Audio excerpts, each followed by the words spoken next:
Here we go again. Last time it was a jumbled mess. There's nothing wrong with technology. Technology, of course, is a good thing, but it used to be the case that technology was there to improve our lives. Now technology is there to control our behavior. So technology and advances in technology obviously are a good thing, but technology is a tool. It can be used for good or for evil. Mostly it seems to be used for evil, and we're our own worst enemy. Let's be clear. We're doing it to ourselves. The technology companies are giving us their version of high fructose corn syrup.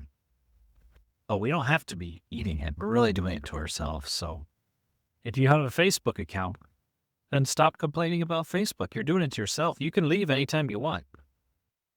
It's the seen versus the unseen. We see the goods, so to speak, that we get from Facebook or whatever the technology is. We don't see all far superior to goods we could get if we get off of Facebook. But the illusion is that we can have both, that we can have goods that come from Facebook and then other goods as well. We cannot. We cannot. You can have one or the other. You can either have real friends or you can have Facebook friends, but never both. You can have real relationships, real interactions with other people, or you can have the Facebook high fructose corn syrup version, but never both. Never both. And obviously, they've done studies that have shown if you get off of Facebook, you're happier. This should be obvious. But don't complain about Facebook if you're using Facebook. Just like if you send your children to public schools, don't complain about what public schools does to them. You have other options. And yes, that is going to require some sacrifice, some change of behavior, some additional work. But in the long run, it's actually a lot less work, a lot less headache, a lot less stress. I didn't have a topic planned for today. And I don't want to continue talking about the crowd health thing because that's just causing me too much stress. I don't even know if I'm going to be able to deal with it. I don't know how I'm going to be able to deal with it. So I don't particularly want to talk about that. But we did do recently our rate of return exercise. And that's something where I'm trying to meet people halfway because I think rate of return is just not a very relevant metric. If you're looking for financial freedom, it's all about income. It's all about cash flow. We want to maximize the amount of income coming into your personal economy, let's say on a monthly basis, and minimize the expenses going out of your personal economy on a monthly basis.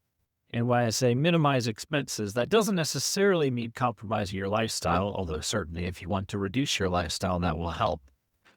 But it can also mean just spending more optimally, finding better ways to make those expenses so you're not out of pocket as much, maybe spending in a more tax efficient manner, spending in a way that gets you more cashback rewards, spending a way where you spend less in interest, financing it better, and so on. But of course, you definitely need to have financial discipline, that's for sure. If you have a spending problem, that's something that needs to be addressed, and no financial tool is going to fix that. On the income side, that's typically where you become financially free. Most people who become financially free are business owners. They start a business or they invest in real estate, something that generates income. And those are things you could do while working a full-time job. So getting your income up is challenging, but that's where financial freedom comes. And you want to make that income eventually passive income. This is really what it's all about to be. It's all about generating an income. So if I'm looking at retirement for someone, or let's call it financial freedom, really what we're trying to do is generate enough passive income to cover all of their expenses, to cover their lifestyle. So how much is that? That depends on you. Just for round numbers, let's say it's $100,000 a year, then you would be looking for vehicles, investments, etc., that are going to generate $100,000 a year in passive income. Once you have that passive income stream, then at that point you become financially free. And most of that is on the client. I can certainly help because whole life insurance and annuities are fantastic at generating passive income. But you have to have some cash flow to start with to be building capital inside of a cash value life insurance policy or an annuity. To give you an example, we just had a client where we solved his problem and showed him how he could retire tomorrow. He was thinking he needed to work.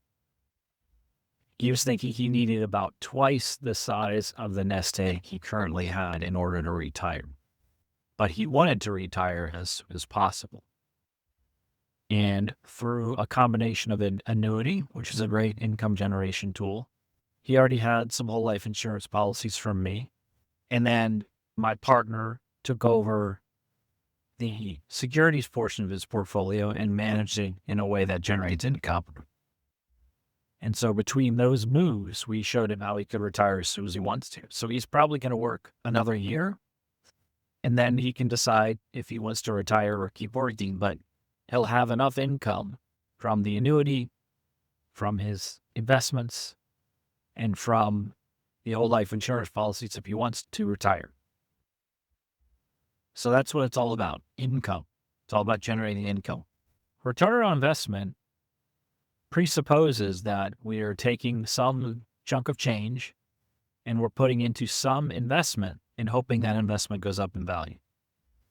But it doesn't give us any income in the interim. It really gives us no benefits in the interim until we sell. That's when we realize the income. So we get a one-time cash flow when we sell those assets. And I'm not saying that approach cannot work. I'm not saying there's no benefits to it, but it doesn't give you any income. That's the problem. And typically all of that money is at risk. So people who build up assets in the market, they typically are very nervous about retirement, regardless of the size of their nest egg, because they don't know how long it's going to last, meaning they don't know how much income they can generate from it. That's where an annuity could potentially help, potentially whole life insurance as well. Okay. But what I've done in my latest series, and I wish my health issues did not prevent me from really fully engaging mentally and emotionally, but they do limit what I'm able to do, is trying to use the rate of return metric. So meet people halfway. Let's use rate of return, but let's try and use it properly. Let's try and use it in a disciplined manner. Because when people throw out rates of return, they're talking about a gross rate of return that comes with a lot of risk. So people will talk about the 8 to 12% returns you can make in quote unquote the market. It's not a market. It's a Wall Street casino.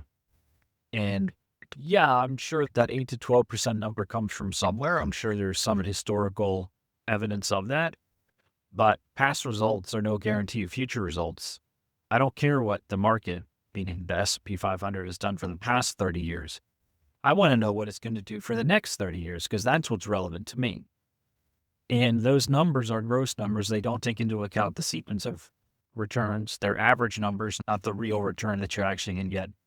Can't take into account taxes, fees. Doesn't take into account what if something happens in your life while you're trying to accumulate assets.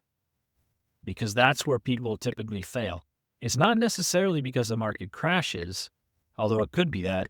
It's usually because something happens in your personal life where now, all of a sudden, unexpectedly, you need access to capital. Some health issue happens. Or it could be some great, fantastic opportunity comes up and you want access to capital to take advantage of that opportunity, but your capital is all tied up in, say, a retirement account. And so you miss out on a great opportunity, right? That there's the 2 and 20 rule that tends to happen about twice every 20 years for the average person. So we're going to try and look at return on investment in a disciplined manner. So when we look at return on investment in the market versus whole life insurance, and again, I'm trying to be more accommodating to people. Changing someone's paradigm is really challenging. So what I try to do is maybe make some adjustments to the paradigm rather than completely change. Because what everyone automatically does, not everyone, but many people, is they start comparing whole life insurance to a retirement account. Even though whole life insurance is not an investment, it's not intended to necessarily compete with a retirement account. Still, that's what people think of. They say, okay, I'm investing all this money in my retirement account. Notice I didn't say saving. That's another problem. They refer to putting money in a retirement account as saving. No, that's not a savings vehicle. That's investing. This is why, because when you use that word savings, people put too much into it, right? When you use the word speculating, which is what it actually is, then people, you could still do it. You can make a lot of money speculating, but you would position size smaller, much smaller, because there's risk involved. But anyway, that's what most people end up doing. And so I don't really fight them on that necessarily. I would gently try and change their paradigm and have them think about it differently, because my question would be, okay, that money you're putting into the retirement account or any investment, let's back up a step. Where did that money come from? Let's talk about that. What's your cash flow situation like? How are you coming up with the money to invest? Let's talk about that. That's really where our focus should be. And then whatever you're investing in, we can now make it better, because once we improve your cash flow situation, you'll have more capital available to invest. And then I also think people don't save enough money. They put too much money in investments. They feel the pressure to put their money to work for them, quote unquote. And so they throw more of it into the market than they really should. They take on more risk than they really should. They don't have a savings buffer that's going to help protect them. They don't have a large enough emergency savings or opportunity fund. And that's really where they get into trouble. So I would encourage people to save before they invest. Build up that savings first. Be patient. Be patient. One of the best advantages that wealthy people have is that they can be patient. They don't need money tomorrow. It's the same thing in business, actually. If you're desperate for money, it's going to be hard for you to succeed in business, because building a business is a long-term thing. And so ironically, you'll be able to be much more successful in business if you have savings, if you have income, if you have something where you're not worried about paying the bills. Then you can be patient and build long-term relationships with your customers, with your business partners, and build your business the right way. And it's the same thing with investing. You want to have cash, some liquid, safe, accessible capital parked to the side, so you can be patient and wait for when a real opportunity comes along. And a real opportunity is subjective to you. What are you good at? What have you researched? What do you know? What suits your investor DNA? We should not all be investing the same way. We shouldn't have all 300 million people putting their money into the S&P 500, because all these 300 million people have wildly differing political, religious, philosophical views, and they have widely differing psychologies, emotional makeups, etc. They should all be investing in the way that suits them the most. As an example, in real estate, some people like buying long-term, buy and hold rental properties. If I were investing in real estate, that's probably what I would be doing. I'd be looking for something I could hold forever and just keep collecting the rental income, keep improving the property, keep proceeding and appreciate, and hold it forever. And they be handed on to heirs, right? Other people don't like that. Other people would be better doing fix-and-flips so that you get quick capital, and they want to be active. Others would be better off doing vacation rentals, which is very different from long-term rentals, right? Where maybe people are only staying for a couple of days or a week, etc. Right? There's lots of different ways to do it, even in real estate. And we're not all built the same way. So I know I'm rambling, but let's look at return on investment in a disciplined manner. So let's make adjustments to that market-based return to make a more fair comparison with whole life insurance. So the first thing we have to do to make it a fair comparison is we've got to try to equalize for the benefits we're getting from both. So the first thing that everyone, I think, recognizes, including our critics as well, whole life insurance does come with a death benefit. So on the market side of the equation, the retirement account, whatever the asset is, we've got to subtract some amount to pay for a term life insurance policy that'll give us the same benefit. So we're investing a little bit less because we have to pay for a term policy. That's the first thing, okay? Second thing, there's many things. This is in no particular order. But another thing would be the long-term care protection. Whole life insurance gives you long-term care protection in retirement. You can use that death benefit to pay for health issues should you have a chronic or terminal illness, or in some cases, even a critical illness like a heart attack, stroke, or cancer. That's a really important piece of protection. So we would also need to subtract some money to pay for a long-term care policy or even a critical illness policy, right?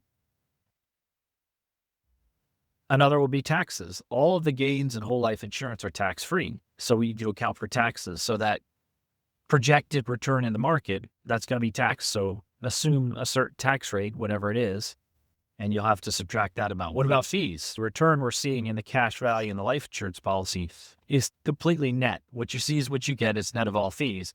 If you're going to invest in the market, even if you're just buying an index fund and not having anything actively managed, there's still fees involved. There are still going to be some amount of fees that are paid. We've got to adjust for that. And then we've got to adjust for risk and volatility.